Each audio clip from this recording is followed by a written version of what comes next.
Hi guys, it's me, Susan, TGIF. It's day 61 of the Cancer Club. It's nice to see you all at the beginning of the weekend. I am thrilled, as always, to have it be Friday. I called my grandson Cameron to see if he wanted to go get some nachos later, so I think we may be doing that. I'm not sure. It depends on if he's got too many people online playing games with him or not. Jolie is, although she's still in her cone because her paw is still swollen, she's doing a lot better. She's back to her normal Lindsay Lohan self. I was making a little snack for myself earlier and walked away for like 2 seconds, and she ate my cheese. I don't know when I'm going to learn not to leave stuff around, but anyway. So I'm doing fabulous. Everything continues to feel great, and so I'm very happy and fortunate about that. I continue to feel, as weird as it may sound, and I think it may be easier for me to say because I believe that my cancer has been successfully treated, although I won't know for sure for a couple of months. But I really am glad that it happened to me because I just can't imagine any of these changes and the future changes that lie ahead for me, any of these things happening the way they have if the cancer hadn't happened. Continuing the theme of change and changing habits or behavior that I started the last couple of days talking about eating, I wanted to show you the magazine that I picked up on New Year's Eve. And this is Oprah's magazine, so probably the women will be more willing to take a look at it than the men. I don't know, it may be too much of a girly kind of thing. What drew me to the magazine, I mean, I've seen copies of her magazine before, and I know it always has kind of interesting, inspirational kind of stuff in it, but it was the cover. Here is Oprah in her pajamas with curlers in her hair and no makeup, looking kind of skeptically at her glamorous self over here, all dressed up and dolled up. And I thought, man, I worry about putting stuff out there for people. She's on the cover of her magazine in her pajamas and no makeup. Now, how cool is that? I mean, to me, that was cool. So then I did decide to spring for the magazine, and I've been enjoying some of the articles in it. A lot of them, maybe because it's the January first issue of the year, focusing on change, different strategies for change, inspirational ideas, suggestions, quotes, and there were a couple in here that I wanted to read to you. It says, sometimes making a change requires a leap of faith and a few words of encouragement. Here are some, and they have several quotes. Two of them struck me in particular. Two of them struck me. This is by Cynthia Heimel. I'm not sure who that is. I probably should know. When in doubt, make a fool of yourself. There is a microscopically thin line between being brilliantly creative and acting like the most gigantic idiot on earth. So what the hell? Leap. I really resonated to that one because I go back and forth.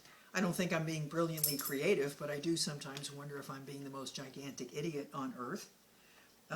Here's one more from Kurt Vonnegut.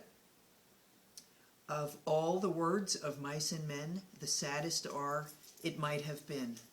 And that's for it's like the old me, the hold back, the part of us that holds back for some fear of something bad happening. And the bad thing, yes, it sometimes might happen, but it's about being judged by other people. And, you know, why not live because you're afraid that someone else might criticize you? I mean, we all do it, but it just doesn't. I mean, if you really allow yourself to have that momentary flash of, so what? I'm not going to die from that, you know?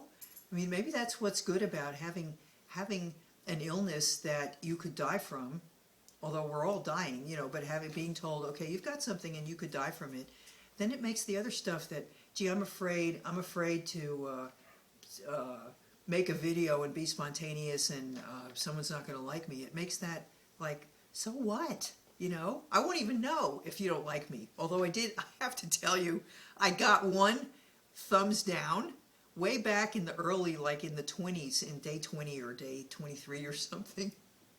And I went through every one to try to find. I saw a summary of all the ratings and stuff. I mean, but and you know, most people are not rating it at all, but some people are doing thumbs up because they have. I guess that's a Facebook thing or something. I don't know.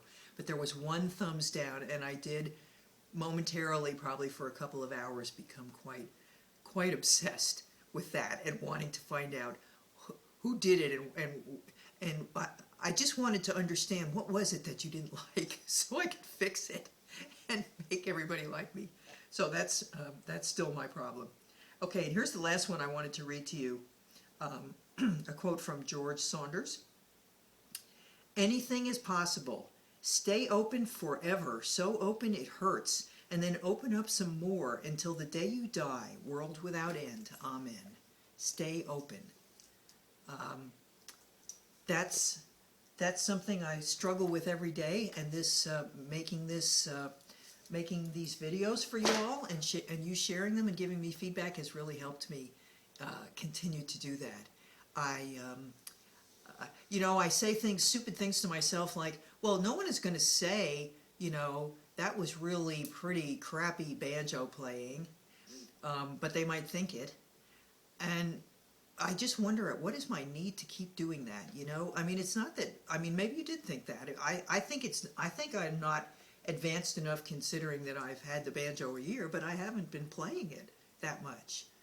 But I just do this continuous kind of evaluation and critique. I don't know, it's really annoying. So doing this every day is kind of forcing me to really come to terms with that, and I'll get there. I'm not there yet, but I'm definitely committed to getting there. And if there's anything that I say that is at all helpful to any of you, and I am getting feedback that says there is some stuff that I'm saying that's helpful to you or that you resonate, then that really makes it totally worth the risk. And the risk is all from my own self anyway, so, you know, what the heck? I could just kind of delete those comments, the ones that I make to myself, you know? Maybe that's what I'm going to do. I want to tell you one little vignette that just came to mind when I just said that, delete the comments from my own mind. A young woman I was working with the other day who overthinks things to the extent of maybe being a little obsessive, compulsive, analyzes everything, was, you know, just started talking to a boy and is already worrying about, you know, the future and what if we're not compatible or things like that. So anyway, she was telling me the story about her brother, who is a kicker, a football kicker in college now. He was also one in high school, who had the same tendency to overanalyze everything. And he was practicing kicking, and he was doing things like calculating the wind and the angle of the foot and just overthinking, and it was interfering with his performance. And the coach came up to him and said, "Kick the ball, okay? Kick the ball," and that's it. And we decided that when because she was looking for some strategies. What do I do when I notice I'm in this spiral of analyzing and thinking and worrying and obsessing? And we came up with her to, as soon as she recognized that she was doing that, to say, kick the ball, because it's an action. It's not a thought. It's a go ahead and do it, and then something will happen. We'll see. You'll kick it over there, you'll kick it over there, you'll kick it far, you'll kick it close. Who knows what will happen? But something will happen, as opposed to just, what if I do this, and maybe I should do it this way, and you know, if it goes too far or if it doesn't go far enough, just kick the ball.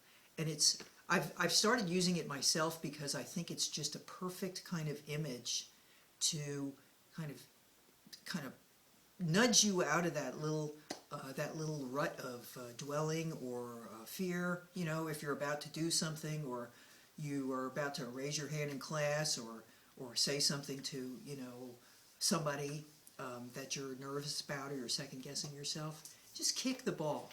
Okay? So see if that's at all useful. I find it kind of interesting to think about. Just kick the ball. Kick the ball, Jolie. Well, Jolie would eat the ball, so that's it. Like doesn't work on her really, because she doesn't kick balls; she eats balls.